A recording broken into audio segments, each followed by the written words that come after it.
আসসালামু আলাইকুম। কেমন আছেন আপুরা ভাইয়ারা সবাই? আপনারা কেমন আছেন? আলহামদুলিল্লাহ আমি ভালো আছি। আশা করছি আপনারাও সবাই ভালো আছেন। তো আমি আজকেও আরেকটা রান্নার রেসিপি নিয়ে চলে আসলাম। সেটা হচ্ছে গরুর ভুঁড়ি রান্না। তো দেখেন, তো রান্নাটি করার জন্য আমি চুলাতে একটা প্যান বসিয়ে দিয়েছি। প্যানটা গরম হচ্ছে। এখন গরম হলে আমি তেল দিয়ে দিলাম। রান্না করার জন্য তেল দিয়ে দিলাম। তেলটা গরম হবে। তো এখন তেলের মধ্যে অনেকগুলি পেঁয়াজ কুচি করে দিয়ে দিলাম। ভুঁড়ি রান্না করার জন্য পেঁয়াজ কুচি একটু বেশি লাগে। তো আমি পরেও আবার দিব, পরে আবার লাস্টে বেরেস্তা করে দিব। এখন কিছু দিলাম আর গরম মশলা দিয়ে দিলাম। এখন দারচিনি, এলাচি, তেজপাতা পরিমাণ মতো দিয়ে দিলাম।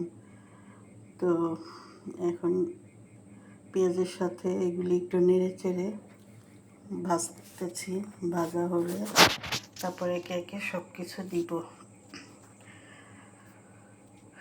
পেঁয়াজ দিয়ে গরম মশলা দিয়ে দিয়েছি। এখন হচ্ছে ভুঁড়ি আমি কেটে ধুয়ে একদম পরিষ্কার করে রেখেছি, সেই কাটা ভুঁড়িগুলো দিয়ে দিলাম। তো আস্তে আস্তে সব মশলা দিব। ভুঁড়িগুলো এখন তেল পেঁয়াজের সাথে একসাথে নেড়ে চেড়ে একটু ভাজা ভাজা করব। আর এই ভাজার ফাঁকে ফাঁকে সব মশলা দিয়ে দিব। তো আমি এখন আদা বাটা দিয়ে দিয়েছি, রসুন বাটা দিয়ে দিলাম। তারপরে হচ্ছে আদা বাটা রসুন বাটা দেওয়া হয়ে গিয়েছে। এখন আমি এর মধ্যে জিরা বাটা দিব। কিছু জিরা বাটা দিয়ে দিলাম। কাঁচা জিরা বেটে নিয়েছি, সেগুলো দিয়ে দিলাম। তারপরে আবার নাড়াচাড়া করতেছি একটু তেলের মধ্যে।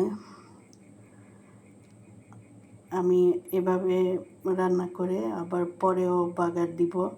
এই পর্যায়ে হলুদের গুঁড়া দিয়ে দিলাম। হলুদের গুঁড়া 1 চামচের বেশি, 1.5 চামচের মতো হলুদ গুঁড়া দিয়ে দিলাম।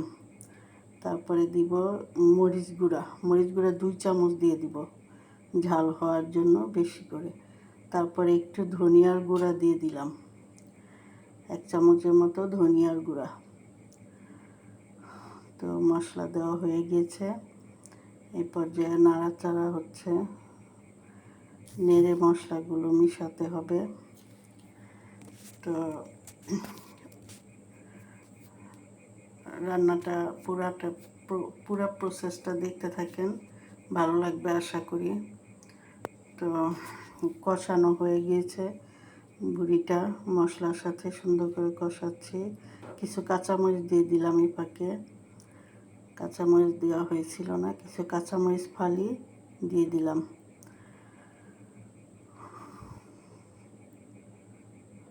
তো তেলটা দেখেন উপরে চলে আসতেছে একদম, মানে রান্নাটা কষানোই হচ্ছে এখনও, কিন্তু সিদ্ধ করা হয়নি, পানি দিইনি এখনও, শুধু কষাচ্ছি। কষানো হলে পরে গরম পানি দিয়ে সিদ্ধ করব কিছুক্ষণ।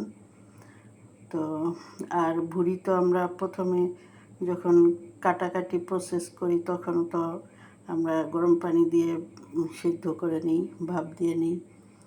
তো তারপরে কেটে ধুয়ে পরিষ্কার করে রান্নাটা বসেছি। তো এই পর্যায়ে লবণ দিয়ে দিলাম, 1 চামচ মতো লবণ দিয়ে দিলাম। তারপরে দেখেন কষানো হয়ে গিয়েছে। এখন আমি ভুঁড়িটা তো সিদ্ধ হতে হবে, সেই জন্য গরম পানি দিয়ে দিলাম বেশি করে। তারপরে রান্না করতে হবে, গরম পানি দিয়ে অনেকক্ষণ রান্না করতে হবে। আধা ঘন্টার উপরে, অনেক সময় আধা ঘন্টার উপরেও রান্না করতে হয়। তো ওইটা গরম পানি দিয়ে রান্না হতে থাক, আমি এই ফাঁকে ভুঁড়িটাকে যে বাগার দিব লাস্টে, সেই প্রসেসটা করে নিচ্ছি। অন্য একটা কড়াইতে তেল দিয়ে তারপরে আমি এখানে পেঁয়াজ কুচি দিয়ে পেঁয়াজটাকে লাল করে বেরেস্তার মতো করে ভেজে নিব। তারপরে হচ্ছে আবার শেষে বাগার দিয়ে দিব, তাহলে একটা অন্যরকম স্বাদ হয় ভুড়িটা খেতে। তো এই পর্যায়ে আমি কিছু রসুন কুচিও বেশি করে দিয়ে দিলাম। রসুন আর পেঁয়াজ একসাথে একদম বেরেস্তার মতো করে ভেজে নিব সুন্দর করে। আর ওইদিকে আমার ভুড়িটা গরম পানিতে ভালো মতো সিদ্ধ হচ্ছে।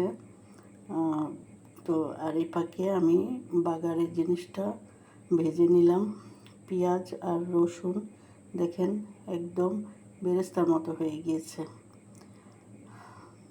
এই তো আমার রান্নাটা হয়ে গেছে। এখন হচ্ছে বাগারটা ঢেলে দিলাম। গরুর ভুড়ি আমরা আসলে মোটামুটি সবাই পছন্দ করি, ম্যাক্সিমাম মানুষই পছন্দ করি, তার মধ্যে মহিলারা হয়তো বা বেশি পছন্দ করি। তো আপনারা দেখেন রান্নাটি কেমন লাগলো, আশা করছি ভালো লাগবে। খেতে তো খুব অসাধারণ হয়েছিল আলহামদুলিল্লাহ। আপনাদের তো খাওয়াতে পারতেছি না, সেই জন্য বুঝতেও মানে বেশি করে বলতেও পারতেছি না। তো এখন আমি কিছু ভাজা জিরার গুঁড়া দিয়ে দিলাম শেষের দিকে, ভাজা জিরার গুঁড়া। তো দেখে অনেকটা অনুমান করতে পারবেন যে কীরকম হলো। তো আমার কাছে আলহামদুলিল্লাহ খুব ভালো লেগেছে, খেতেও অসাধারণ হয়েছিল। তো এই প্রসেসে রান্না করলে, যে কেউ রান্না করলে মোটামুটি একটু মনোযোগ দিয়ে একটু মানে আন্তরিকতার সাথে রান্নাটা করলে রান্নাটা আসলে ভালোই হয়। এই পর্যায়ে কয়েকটা কাঁচামরিচ দিয়ে দিলাম, গোটা কাঁচামরিচ নামানোর আগে দিয়ে দিলাম। রান্নাটা অলমোস্ট হয়ে গিয়েছে, দেখেন পানি টেনে গিয়েছে পুরোটা। এখন শুধু ভুনা হচ্ছে। তো জিরা ফাঁকি আর হচ্ছে কাঁচামরিচ দিয়ে দিয়েছি, এখন নামানোর পালা। আর রান্নাটি যদি আপনাদের ভালো লেগে থাকে তাহলে কমেন্ট করবেন, লাইক করবেন, একটা নতুন বন্ধুরা সাবস্ক্রাইব করে দিয়েন। দেখেন শেষে এই জিনিসটা এই পর্যায়ে চলে আসছে, দেখতে ঠিক এরকম হয়েছে। তো ধন্যবাদ সবাইকে আমার ভিডিওটা দেখার জন্য। আর নতুন বন্ধুরা চ্যানেলটা সাবস্ক্রাইব করে দিবেন, আর পুরানো বন্ধুদেরকেও ধন্যবাদ। থ্যাংক ইউ সবাইকে। আল্লাহ হাফেজ।